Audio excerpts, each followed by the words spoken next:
This is Peter Pan, Chapter 4. The Birds Leave the Nest. Peter, Wendy said, why did you come to the nursery? To hear the story your mother was telling, Peter replied. Wendy was a bit disappointed to learn that he had not come for her, but she asked, which story was it? It was the story about the lady who lost her glass slipper, but I had to leave and I missed the ending. That's Cinderella, Wendy said. I can tell you how it ends.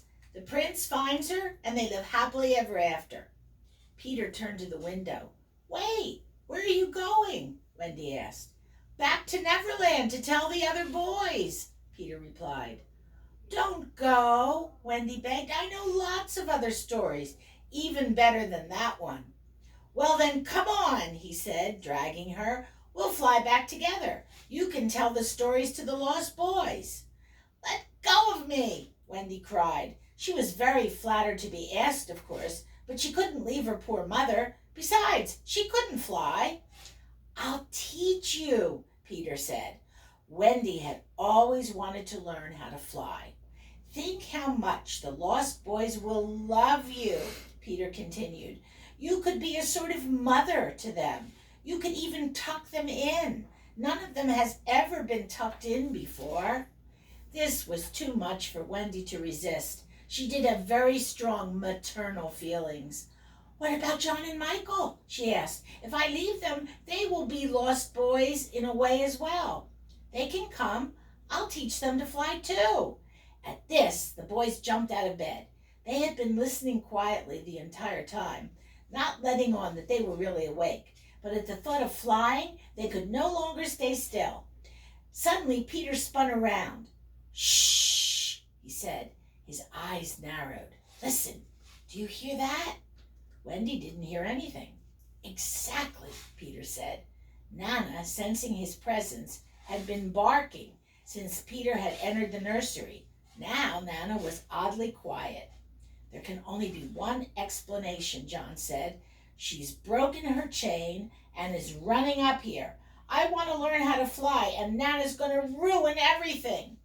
Pretend to be sleeping, Peter instructed. Tinkerbell and I will hide. And so it was that Liza, the family cook, saw the children resting peacefully when she entered with the very excited Nana. Liza had finally had enough of Nana's barking and thought the best way to ease the dog's mind would be to bring her upstairs and show her that the children were fine. I told you so, she whispered to Nana. They are all safe and sound. Silly dog. Nana was still suspicious, but Liza would have no more of it. She dragged Nana downstairs and chained her up again. What else could Nana do? She strained and strained at her chain until it finally broke.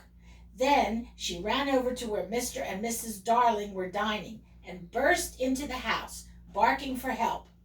Even Mr. Darling realized at once that something must be seriously wrong at home. Thanking their hosts, he and Mrs. Darling rushed out, but it had been 10 minutes since Nana had been in the nursery, and Peter Pan could do a lot in 10 minutes. You simply think wonderful thoughts, Peter explained, and they lift you up in the air. The children tried and tried, thinking the happiest thoughts they could, but still they could not rise from their beds. Of course, Peter was not telling them the whole truth. No one can fly unless some fairy dust has been blown on them. Tinkerbell was still being uncooperative, but Peter had some dust on his hands from holding her earlier. He blew a bit on each of the children, and, wouldn't you know it, they flew. Oh, how they laughed as they sailed clumsily around their room. Watch out, Michael cried as he narrowly missed crashing into his brother by the bathroom. Let's go outside, John said. I'm going to fly for 1,000,000 miles, Michael said. Wendy frowned. It suddenly all seemed a bit too real and risky now that her brothers were involved, but the clever Peter knew how to make her come along. Did I tell you about the mermaids? He said. Mermaids, Wendy breathed. Mermaids were even more exciting than fairies. And pirates, said John. Mr. and Mrs. Darling were almost home, but they were not close enough. From the middle of the street, they gasped as they looked up at the bedroom window. Beyond the curtain, the room was ablaze with light. Inside, they could see 3 little shadows whirling around and around, not on the floor, but incredibly in the air. No, not 3 figures, but 4. The stars, still watching from up above, called out a warning. Peter, the grown-ups are coming back. There was no time to lose. Peter threw open the window. Come on, he cried, soaring into the night. John, Michael, and Wendy followed. Still on the street, Mr. and Mrs. Darling and Nana watched in horror as their 3 little birds left the nest and were gone. Chapter 5. The Long